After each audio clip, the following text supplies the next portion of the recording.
بسم اللہ الرحمن الرحیم۔ یہ سوال حضرت موسیٰ علیہ السلام کا ایک واقعہ جو رمضان سے متعلق ہے اس کے بارے میں ہے۔ واقعہ اس طرح سے ہے کہ ایک بار موسیٰ علیہ السلام نے اللہ سے پوچھا کہ یا اللہ، جتنا میں آپ سے قریب ہوں، آپ سے بات کر سکتا ہوں، اتنا کوئی اور قریب ہے؟ اللہ تعالی نے فرمایا کہ اے موسیٰ، آخری وقت میں ایک امت آئے گی، وہ امت محمد صلی اللہ علیہ وسلم کی ہوگی، اور اس امت کو ایک مہینہ ایسا ملے گا جس میں وہ سوکھے ہونٹوں، پیاسی زبان، سوکھی ہوئی آنکھیں،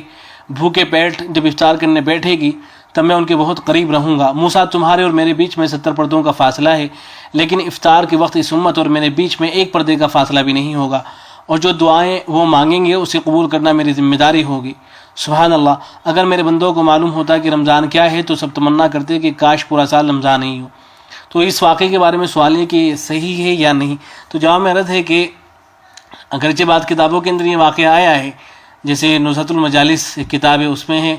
روح البیان کے اندر جو تفسیر کی کتاب ہے اس میں بھی یہ واقعہ موجود ہے، اور نزہۃ المجالس کی جو عبارت ہے وہ اس طرح سے ہے کہ قال موسیٰ علیہ السلام یا رب اکرمتنی بالتکلیم فهل اعطیت احدا مثل ذلك فوحى الله تعالی یا موسیٰ ان لی عبادا اخرجهم فی آخر الزمان واکرمهم بشہر رمضان الی آخرہ۔ تو یہیں سے یہ جو عربی بعض کتابوں کے اندر یہ واقعہ آ گیا ہے، یہیں سے کسی نے اس کا اردو ترجمہ کر دیا ہے، لیکن چونکہ ان کتابوں کے اندر موضوع من گھڑت ہر طرح کی روایتیں موجود ہیں اور ان حضرات نے کوئی سند ذکر نہیں کر رکھی ہے، اس لیے اس واقعے کو آگے بھیجنا یا اس پر اعتماد کرنا درست نہیں ہے، اس واقعے کو آگے شیئر کرنا درست نہیں ہے، اس لیے کہ جن حضرات نے عربی میں اس واقعے کو ذکر کیا ہے وہاں اس کی کوئی سند ذکر نہیں کی گئی ہے۔ البتہ اتنی بات درست ہے کہ جو روزے دار افطار کے وقت دعا مانگتا ہے تو اس وقت اس کی دعا کو قبول کیا جاتا ہے، اس سلسلے میں صحیح روایت موجود ہے۔ چنانچہ ترمذی میں روایت ہے جسے حضرت ابو ہریرہ رضی اللہ تعالیٰ عنہ بیان فرماتے ہیں، وہ فرماتے ہیں کہ رسول اکرم صلی اللہ علیہ وسلم نے ارشاد فرمایا ثلاث لا ترد دعوتهم، 3 لوگ ایسے ہیں کہ جن کی دعا کو رد نہیں کیا جاتا ہے۔ الامام العادل، ان میں سے ایک امام عادل ہے یعنی انصاف کرنے والا بادشاہ، والصائم حین یفطر، اور روزے دار جب وہ افطار کرے، تو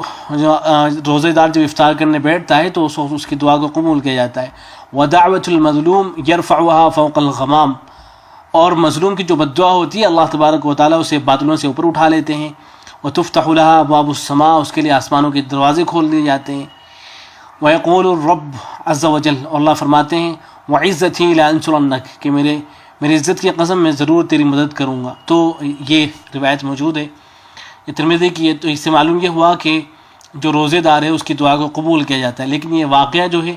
اسے آگے نہیں بھیجنا چاہیے، اس کو شیئر نہیں کرنا چاہیے۔ والسلام علیکم ورحمۃ اللہ۔